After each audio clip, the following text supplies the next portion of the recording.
Hey, this is Matt. Once again, welcome back to the videos of the paid requests. This time for Guillermo. Thank you so much for that. For those interested in requesting any type of videos, feel free to send it either directly to my PayPal or join my Patreon. Both links are down below in the info box. It'll be for pretty much any type of video if you wish to.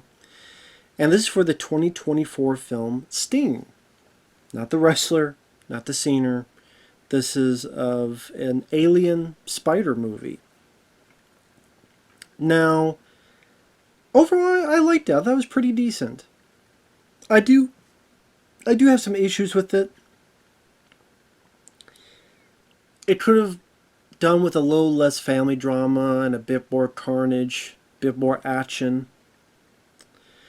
The lead little girl, who I think is about 12 years old, her acting was solid, but her character could have been written a bit better and less, I don't know, temper tantrum.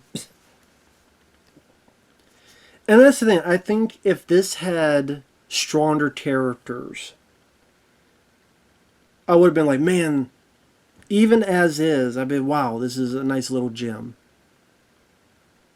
And if it had stronger characters and more carnage and action, it'd be like, man, one of my favorites of the year. As it is, though, I thought it was pretty decent for what it was.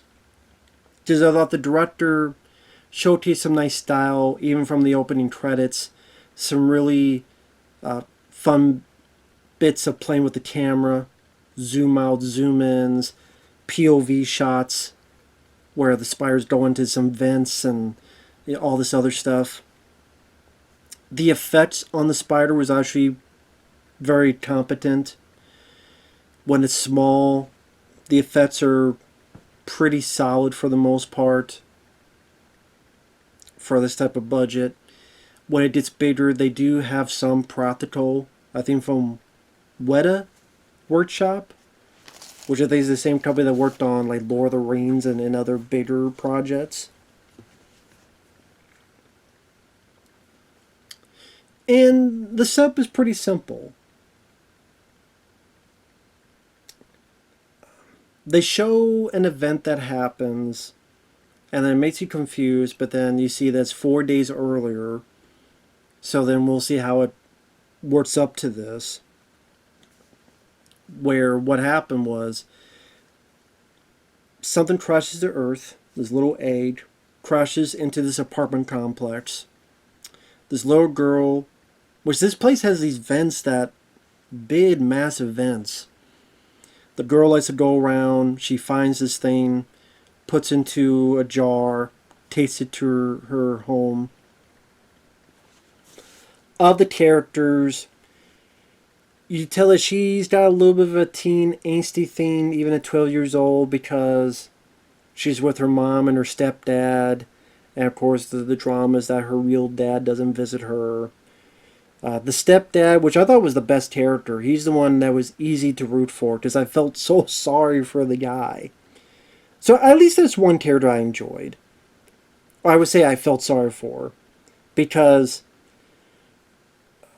he's doing the best that he can, he's working hard, he's trying to work well with the little kid, where she has a comet and he's drawing for her, but then he also has to fix up the building, was part of the deal because the wife's aunt owns the building and the wife's mom lives in the building, and the wife's mom has this kind of dementia, which is why you see her at the very beginning and she made some very strange choices without giving it away.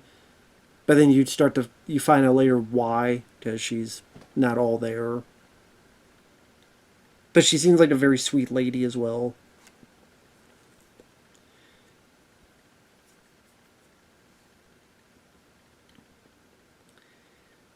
But yeah, he's trying to do his best, and he's like working with this wife and this new baby, and then this girl who's missing her dad, and she's got a bit of an attitude problem. And then this guy's trying to work. I just really felt bad for this guy. So at least it gave me someone to root for. A lot of the other people in the apartment complex, they're very quirky characters. Some people may think a bit too quirky, like the aunt. She's like German.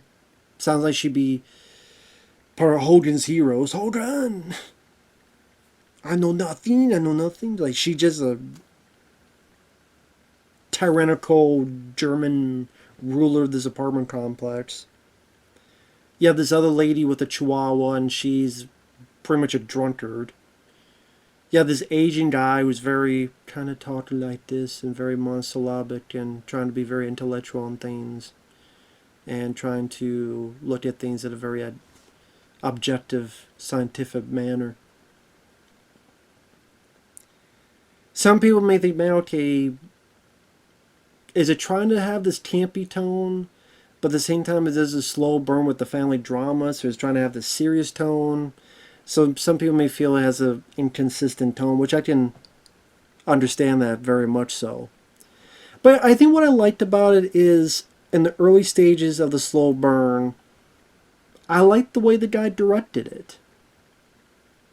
After the opening, then you get the credits, and the credits come up as if like Stranger Things, or I think of it like text you see from a Stephen King novel. And you see this dollhouse, and you see the spider going around the dollhouse, which is, we'll see in the future, it'll be that big in the real world, with the real furniture, but kind of a nice prediction of what's to come. Foreshadowing is what I want to say. Foreshadowing, like it's this big amongst this dollhouse, but it's just a normal size. And of course, that's what will happen later in a real house, in this case apartment. And the camera's just following it into all these rooms. And when it follows it, and then it goes like into the little toy crib, and then sting. So the way that's maneuvered, again, the camera work, well, it'll shoot like POV into the vents, how the camera will turn and we'll kind of see a vent and claws coming out. When the spider first, because it's an alien spider, takes the lid off, you see the girl sleeping, you see the shadow go over her of the spider as it crawls off to do its business. There's a little bit of gore aftermath. The spider goes in one person's mouth and you see it bubbling, bulking on the neck. At one point when it gets bigger, it cocoons people like it was a xenomorph in Aliens.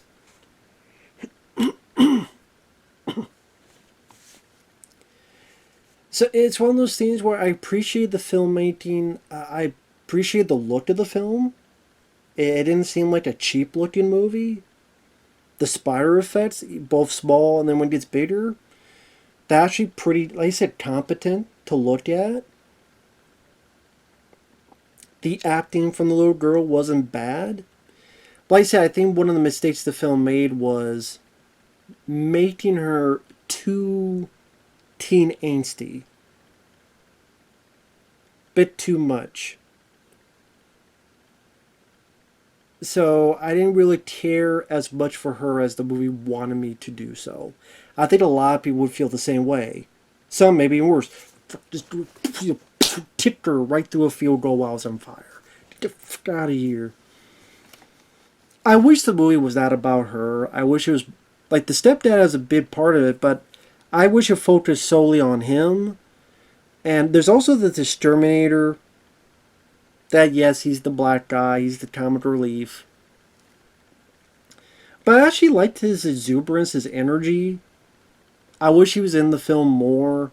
I wish him and the stepdad kind of formed a team.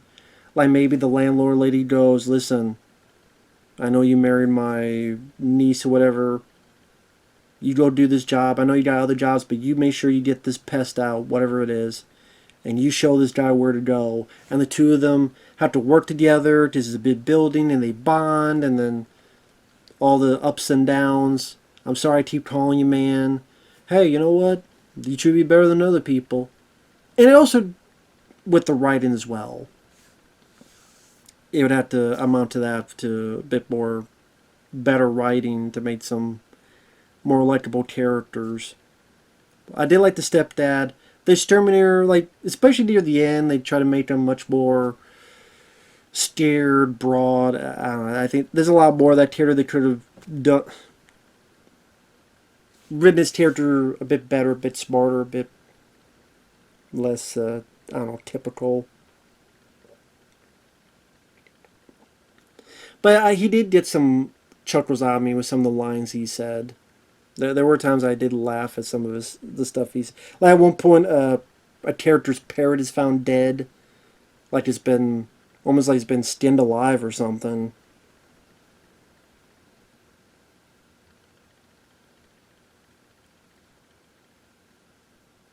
And the guy says something like, "Man, looks like I had sex with a blender." Oh, that's seriously one fucked up bird. But yeah, I wish if you wrote his character a bit more, and like the two of them worked. I think that would have been like take a page from Tremors. Like take a page from Tremors. I think that would have elevated this a bit more. The alien spider, I like the concept because you see that it's smarter than his average arachnid. It actually mimics sounds. So it'll hear the girl's phone. It'll start mimicking sounds from the phone. Which does get utilized in some parts later.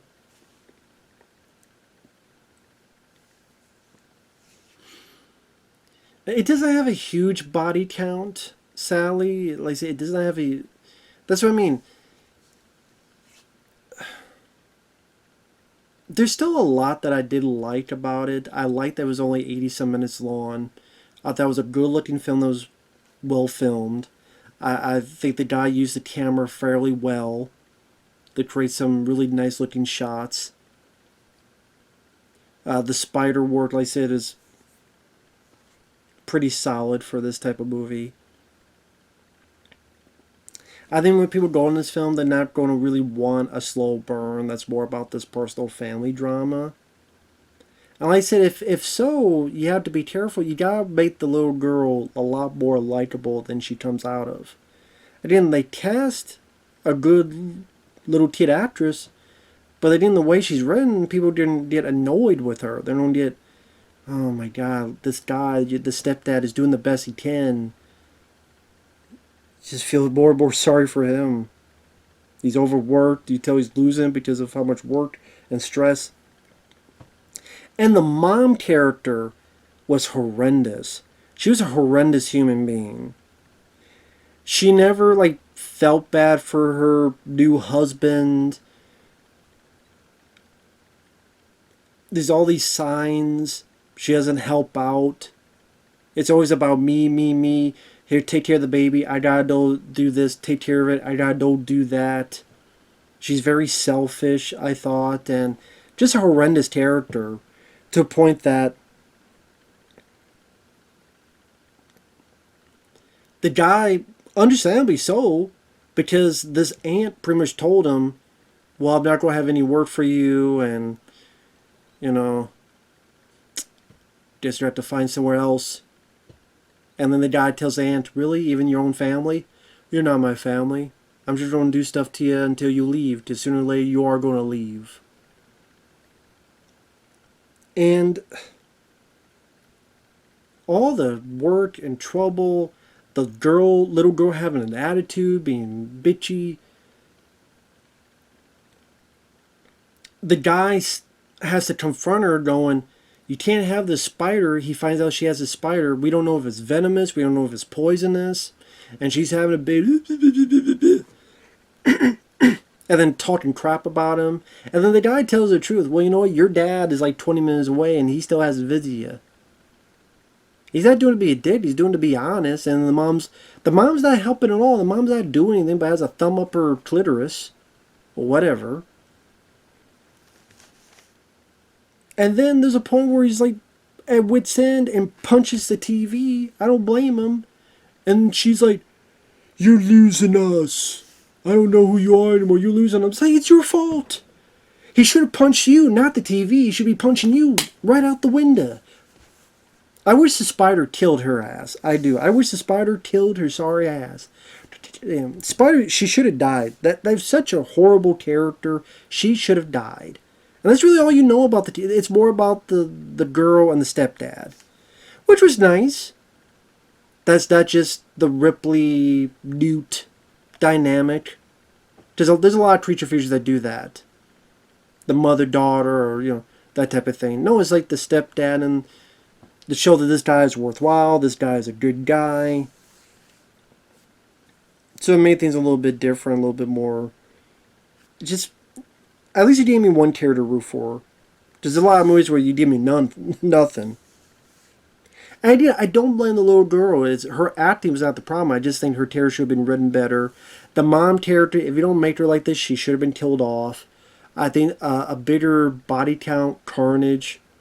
Have more people, more tenants in the spider from time to time. In the course of, I don't know, 24 hours or whatever, it kills this one person. It kills this one person. People don't notice because it's a neighbor. And how many times do you knock on your neighbor's door and you see maybe in real time how it goes on this rampage, and that would have been much more appreciated.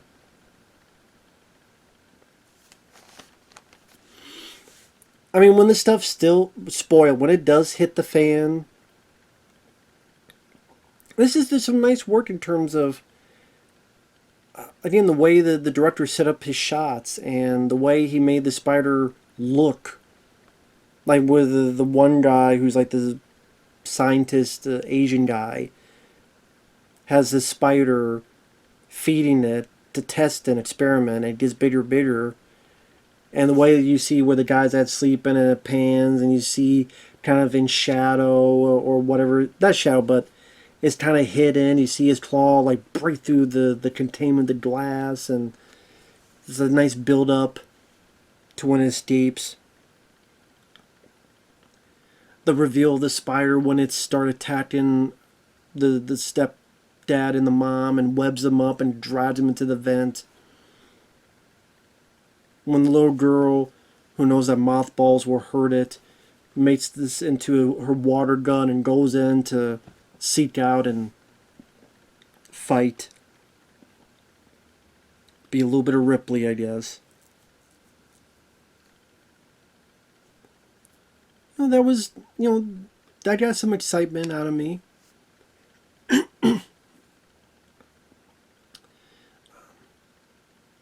And like I said, I didn't hate the girl entirely. I didn't, because her acting wasn't bad. Because she tries to do something right and she doesn't run away. She shows some bravery. She sees her grandma who's got dementia and kisses her forehead and knows is that what she's wearing keeps her safe. Keep this on, okay? Saves her stepdad. Does all this other stuff. At least in the third act, she's a lot less annoying. They don't give her dialogue, so she doesn't have to say stupid stuff. The exterminator guy, you think he's dead. He pretty much should be dead, but he's not. And you think they don't do a lot more with him, but no, he just goes crazy, gets scared, doing stupid upon stupid stuff. That's what I mean by that character had been written better. Is like, okay, now he's crazed and now he's just doing stupid things. He's wasting the water. He's doing this. He's trying to shoot with a nail gun. He just killed because he lost his mind. I wish they could. They make him unlikable because of that. So I think there's a lot more they could have been doing with that character. But the stepdad, he does get his moments to shine. Moments where he saves the little girl. And stabs and beats on the spider a bit. You have like a kind of Terminator moment. To crush it. Like at the end of the first Terminator. Again, super spoilers. This thing's not working, so the stepdad fixes it, but he gets fried a bit. The little girl is able to crush the thing. The mom is trying to give CPR to the stepdad. The girl's like praying, please.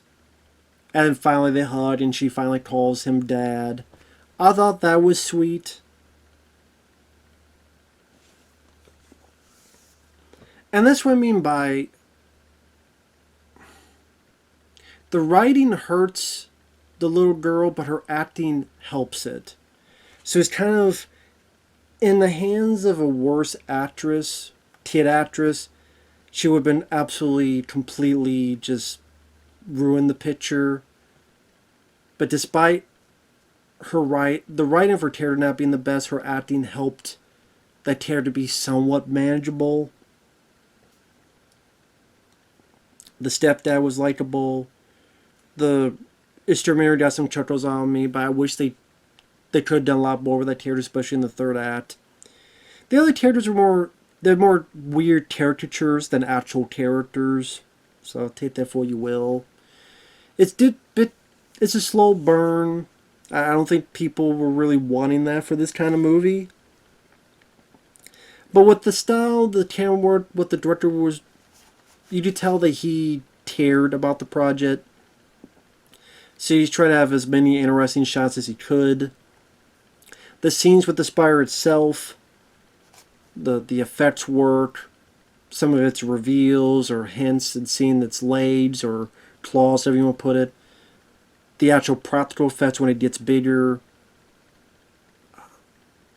It made for some decent. It made for a decent watch. It's definitely no arachnophobia.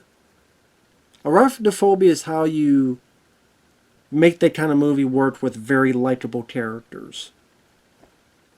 So, I mentioned Tremors. Maybe the film I should have learned was arachnophobia. It would be kind of an interesting double feature with Eight-Legged Freaks. There's also spiders. But that one's much more outright goofy, silly, comedic. While this is trying to be this family drama, slow burn. You probably say you'd have more fun with Eight-Legged Freaks, but I appreciate the filmmaking more and Sting. Overall, I don't mind it. Would this be my top 10 of the year? Maybe, but it'd be much lower on the list. I just don't have many on the list so far for 2024. I'd probably say The Beekeeper I enjoyed. Maybe that Scott Actors One More Shot film. This would probably be like a 3 out of 5 star movie. It's alright. It's decent. I thought it was decent. Overall, I did like it. Could have been better, yes, but I did like it. If you want to know what I'm doing, I'm trying to think what else came out this year. Spaceman I liked. So I'd probably say The Beekeeper, Spaceman, and One More Shot. Then, well, no, I would say The Beekeeper, Fraudman. Some say that's 2023, but I'm going to say 2024. So I would say The Beekeeper, Fraudman, Spaceman, then One More Shot, then maybe this, as of right now. So it could have been a lot worse, but it could have been a lot better. But yeah, I liked it. I think it's a decent film. If you see it on, I don't know, what, Shudder or whatever its platform's on, you see it online, it's a rainy day, there's enough competency. I've seen a lot of bad low-budget films. I do not think this is a bad film at all. I just think it could have been done better. Like, you fix a couple things, could have been a nice gem. As it is, it was decent. It was okay. So with that said, thanks for watching. Take care. We'll see you guys later. Bye-bye.